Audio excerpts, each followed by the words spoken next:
Vous écoutez MIC Radio.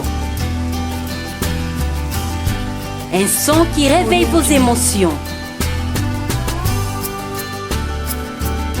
Ici, votre flamme se ranime.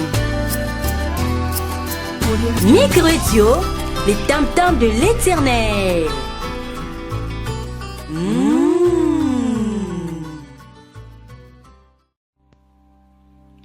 Bonjour Église du Seigneur, je suis le berger Moïse Louchikou, visionnaire de Messianic International Church. Je voudrais partager avec vous sur la nouvelle qui circule le monde entier et particulièrement le monde ecclésiastique à propos de la Shekinah. Nous devons faire très attention. Vous savez, avant de faire l'analyse sur la réalité de Shekinah, ce qui est plus important, c'est de pouvoir d'abord connaître l'origine de ces mots. Et c'est l'origine de ces mots qui va déceler les nœuds. Shekinah. Shekinah, d'abord, est un mot hébreu. Beaucoup disent que cela ne vient pas de la Bible. Tant mieux. Mais ce que nous devons savoir, que Shekinah vient de l'hébreu. C'est un mot hébreu qui signifie, d'une manière littéraire, demeurer. Le verbe demeurer est en hébreu, je vous assure. Et c'est par là que le mot Shekinah trouve d'abord ses origines. Attention, les Juifs, eux, associaient la gloire de Dieu surtout à partir d'une manifestation, d'une présence de Dieu dans une nuée.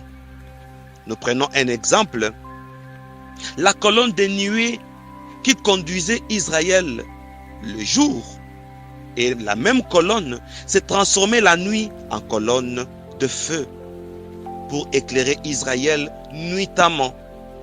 Ainsi, dans cette colonne de nuée et de feu, il y avait la présence de Dieu. Dieu demeurait dans cette nuée-là. Or, demeurer veut dire Shekinah. Dieu demeurait dedans. C'est par là que le verbe demeurer a existé. Et là, nous sommes dans Exode chapitre 13, le verset 21. Ainsi, de l'hébreu,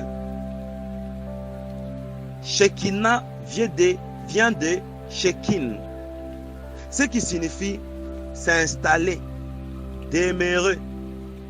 Et attention, le fait que Dieu avait dit à Moïse, ils me construiront un temple et je demeurerai au milieu d'eux. Attention, là c'est dans le chapitre 25, le verset 8 de l'Exode. Dieu dit, je vais demeurer. Et demeurer de l'hébreu veut dire Shekin.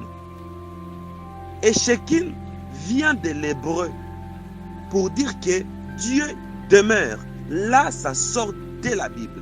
C'est pourquoi il est important pour nous les chrétiens de connaître aussi l'hébreu. Pourquoi?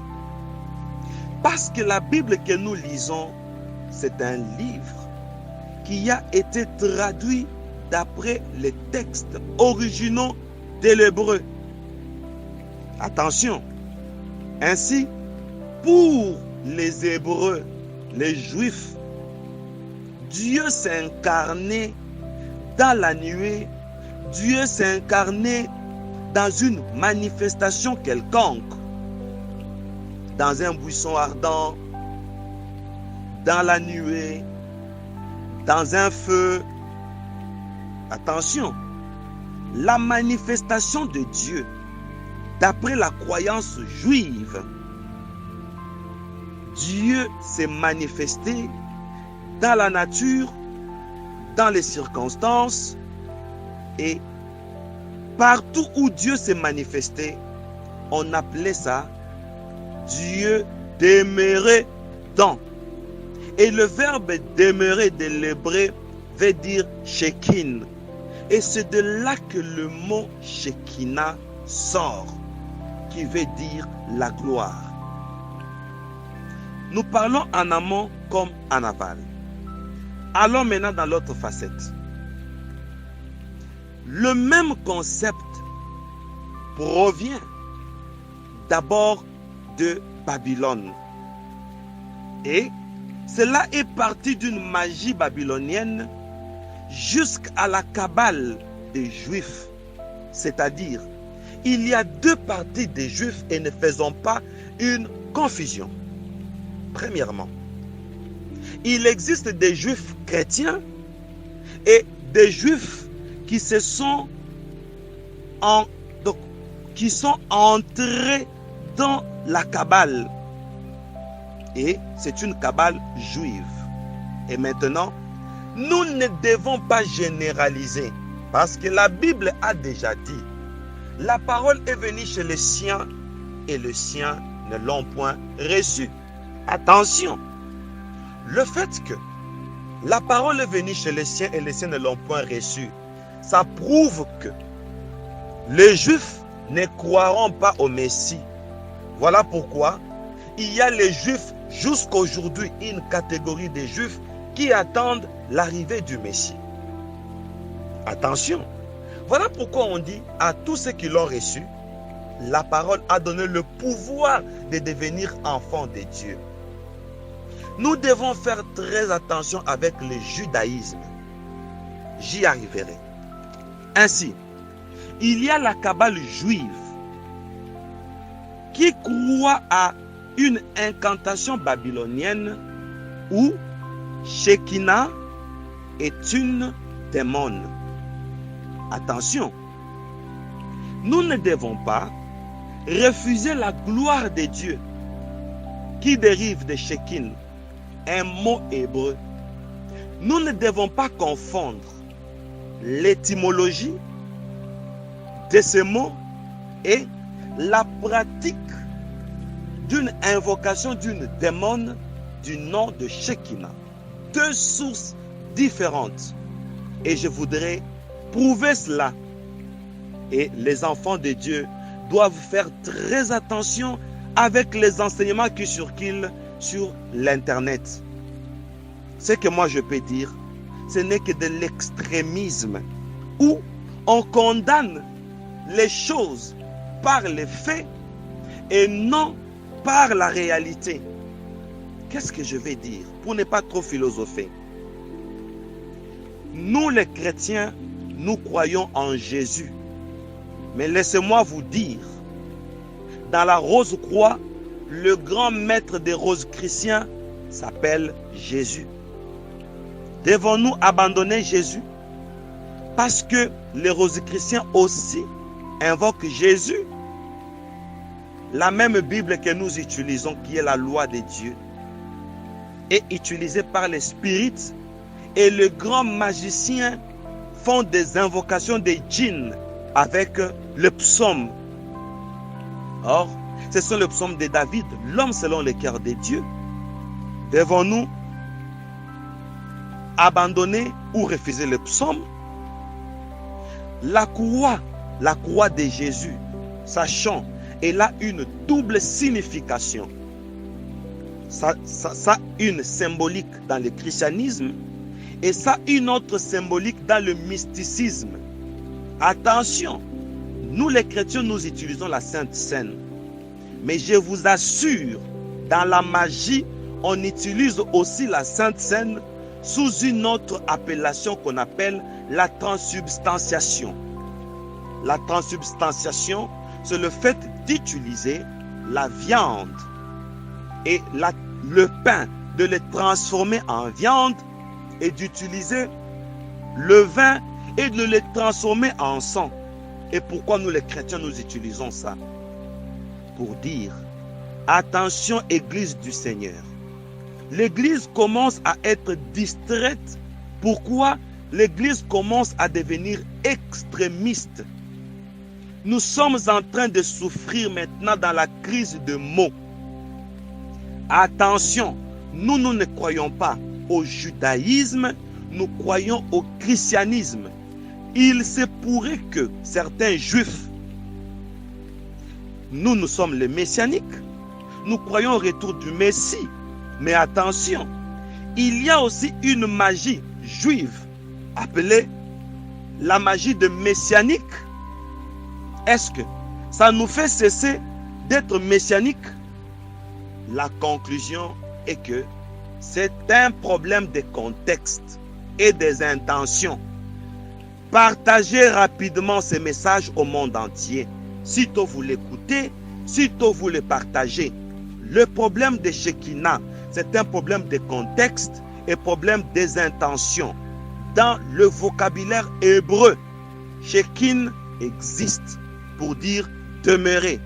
Et le fait que Dieu a demeuré dans une nuée, dans une colonne de feu, dans un buisson ardent, sur la montagne, dans le temple, dans le tabernacle, dans la tente d'assignation, le fait que Dieu demeure, le verbe demeurer de l'hébreu veut dire Shekin. C'est de là que Shekinah est sorti. Et s'il y a une démon du nom de Shekinah, ça n'a rien à voir avec les prédicateurs qui parlent de Shekinah. Ça n'a rien à voir avec les chantres qui ont chanté Shekinah. Faisons la part des choses et ne soyons pas extrémistes. Cessons d'effrayer les enfants de Dieu. Que les aigles comprennent. Soyez tous bénis. Pour plus d'informations, appelez-nous. Entrez dans notre compte YouTube Messianique Vidéo. Entrez sur WhatsApp et vous allez découvrir encore beaucoup plus de choses. Soyez bénis et n'oubliez pas de partager cet élément.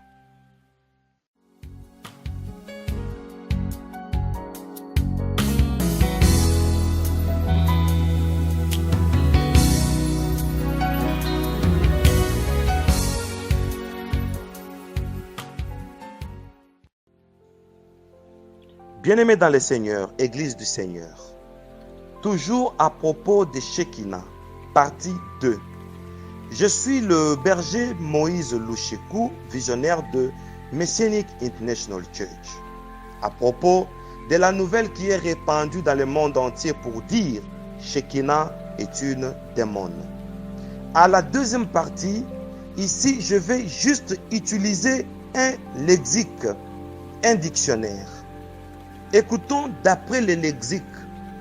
Le mot Shekinah existe depuis longtemps. Shekinah est l'orthographe d'un mot féminin de la langue hébraïque qui signifie habitation ou demeure et qui est utilisé pour indiquer la présence manifeste de Dieu, particulièrement dans les temples de Jérusalem.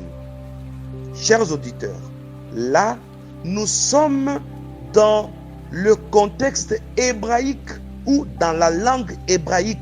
Le mot Shekinah existe. C'est un mot féminin. Le mot Shekinah est dérivé du verbe hébreu Shekin ou Shakan. Et je vais appeler S-H-A-K-H-I-N, soit S-H-A-K-H-A-N,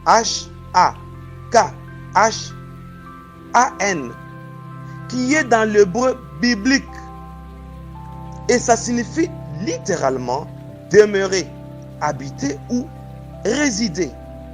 Et c'est fréquemment utilisé dans la Bible, là où on dit que Dieu habitera dans...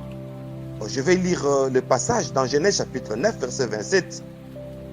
Que Dieu habite dans les tentes de Sem. Attention. Là où on a dit que Dieu habite, de l'hébreu, que Dieu Shakan. Et ça, c'est déjà Shekinah dans la Bible.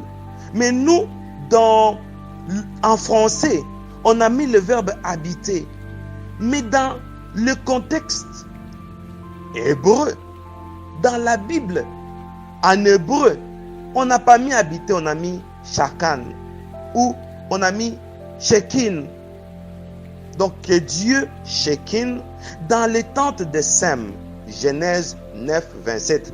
Et je demande au monde entier de prendre la Bible en hébreu, de lire Genèse 9, 27. On va voir le verbe habiter ou demeurer. On a mis shakan ou shekin. Un autre passage, Exode 25, verset 8. Ils me feront un sanctuaire, comme je l'ai dit tantôt à la première partie. Et j'habiterai au milieu d'eux. En hébreu, ils me feront un sanctuaire et j'habiterai, on a mis shakan, au milieu d'eux. Un autre passage, Moïse ne pouvait pas entrer dans la tente d'assignation parce que la nuée restait dessus et la gloire de l'Éternel remplissait les tabernacles. Exode chapitre 40, verset 35. Et quand on dit parce que la nuée restait dessus, le verbe rester de l'hébreu, on a dit shakan. C'est ça Shekinah. C'est ça Shekin. Donc le mot Shekinah signifie aussi une résidence. Et c'était plus la résidence royale d'après le contexte des Hébreux. Shekinah n'était pas utilisé n'importe où. C'était utilisé pour proclamer une royauté, pour proclamer une divinité. Et on parlait de Shekin ou Shakan pour exprimer une présence de l'Éternel, de Yahweh, quelque part. Attention, le mot tabernacle en hébreu, c'est Mishkan. Et c'est un dérivé de la même racine de Shakan. C'est ça Shekinah, Shekin. Donc même le mot tabernacle veut dire la demeure de Dieu. Et tabernacle dérive de Shekin, Shakan. Et est aussi utilisé dans le sens d'habitation. Comme dans Exode, j'insiste, 25, verset 9. Vous ferez les tabernacles. Et là, de l'hébreu, on a dit, vous ferez les shakan. Et tous ces ustensiles, d'après le modèle que je vais te montrer. Attention, donc le mot grec, skene, signifiant habitation, tente ou tabernacle, est aussi dérivé du mot shakan et shekinah. Même quand Pierre a dit, dressons 3 tentes. La tente veut dire une demeure. Donc, dans 2 versions, dressons 3 skene ou bien 3 shakan. C'est ça Shekinah, c'est-à-dire 3 lieux d'habitation. Pour ceux-là qui ont été mal informés, soyons informés. Nous conseillons à l'Église du Seigneur de ne pas accepter d'une manière servile les choses qu'on nous présente sur YouTube, dans les réseaux sociaux, d'une manière chaude, c'est-à-dire d'une manière d'attaque. On a attaqué les prédicateurs et les chantres. Voici la vérité. Que Dieu vous bénisse. J'espère que nous nous sommes compris. Soyez bénis. Comme une biche soupire après de courants d'eau. Ainsi, mon âme soupire après toi, ô Dieu.